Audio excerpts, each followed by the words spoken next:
My name is Laura and I work as a clinical dietitian. I'm going to be providing advice for a parent of a high school age student. Basically, at this point in time, they're really growing, they're going through a lot of changes, and they're also expanding their independence. So they're making a lot of their own food choices. So at this point in time, you're really an encourager. You're a role model, but you can't control so much what they're actually eating every day. So you want to be encouraging them to make healthy choices at breakfast and at lunch when they're at school. If you're packing their lunch, you want to make sure you're encouraging them to make healthful choices, stressing to them the importance of vitamins and minerals, fiber, lean meats, and all of those important nutrients that they need to continue to grow the way that they would. Particularly if they're in sports or other physical activities, you want to make sure that they have the nutrients that they need to function properly. If you're having some resistance, make sure you're trying different fun recipes sometimes, maybe getting them into the kitchen. At this point in time, they should definitely be able to cook their own meals. Starting to learn and having that responsibility in the kitchen can get them more hands-on, more focused on nutrition, and more apt to eat the good for them foods. Also, if you're having a lot of issues, you may want to bring in some books or a lot of outside help. If you're starting to notice that maybe they have a potential eating disorder, because this is about the time in their life where eating disorders become apparent, anemia or bulimia, make sure you're seeking that outside help. You don't have to handle it on your own. It can be very trying, and with all of the outside pressures on teenagers to look a certain way, it can be very easy for these eating disorders to come into play. There are lots of counselors, not just nutrition counselors like dietitians like myself. There are therapists, there are psychological counselors. They may even require some inpatient treatment if it's severe enough. So make sure you're reaching out to those people if you do start to see your child having a problem.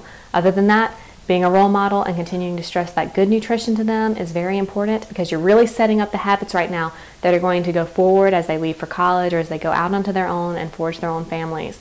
So this is the opportunity to really encourage them and really educate them on all of the benefits of good nutrition and how that's going to set them up for a healthy life.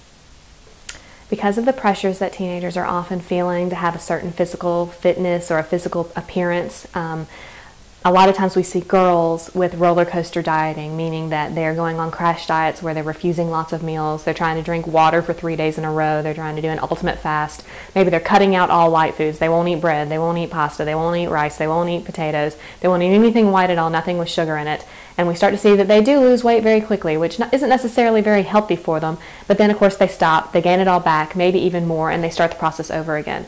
Teenage girls are notorious for this. So if you're starting to see that your teenage girl is doing this, maybe she's crash dieting for the prom and then she puts on weight, or she's crash dieting for spring break, or she's crash dieting for cheerleading tryouts, or whatever it might be, you want to make sure that you're intervening at this point and saying that these diets are not helpful for them, and that if she wants to make changes so that she gets to a healthy weight, then that is fine. But we want to make sure that their lifestyle changes. It's increased fruits and vegetables, increased whole grains, increased lean meats. We're not cutting food groups out, particularly dairy. A lot of girls will try and cut out dairy because it's a higher fat food, and cheese and milk all contain fat, but they also contain really important nutrients that they need. Calcium, vitamin D, vitamin A, potassium, and phosphorus, all imperative for bone health, which is very important in women, and it starts at this young age when they're developing their bone health. So we really want to encourage just that healthful eating and that healthful dieting if they are trying to get down to a good weight. For boys, we see the opposite sometimes. They're doing a lot of high protein diets, a lot of supplements that may or may not be good for them because they're trying to put on muscle mass for football or for some other sport. Or they're just trying to get very physically fit because that is the stereotype that they're trying to live up to. Supplements are not regulated, so you want to make sure that if you are allowing your child to use some sort of supplement, a muscle building supplement of some kind, that you do your research first. There is no government guideline that states this has to be in a supplement or this cannot be in a supplement. So you want to make sure that you know that you've got a trusted product from a trusted producer, and that what is in the pill is actually in the pill or the powder or whatever it is that you're using. There are some safe ones. Just plain old whey powder is an extra protein boost that they can mix with milk or whatever they like to kind of boost up their muscle intake. But they don't require a lot of extra protein to actually build extra muscle. Sometimes they kind of overdo it, and that can be actually damaging to the kidneys. So make sure that you're being cautious with that and that they're doing a moderate amount of protein intake. They do need and require a bit more than, say, a female or an inactive male, but they don't require the excessive amounts that they often intake. So be aware of that and be cautious with the use of supplements in your boys.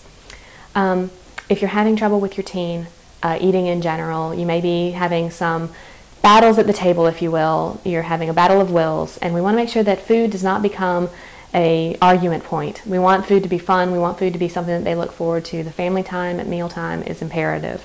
So don't take the opportunity to really hound your child or your teenager about green beans or cauliflower or trying new dishes. You want to encourage them to try new dishes, but if they're just refusing, this is how they're expressing their new independence. They're making their own choices, and sometimes we just have to accept that. So although we can be encouraging, we can be a role model, trying to force those foods on them, you'll only meet with more and more resistance, and you probably will not win this battle.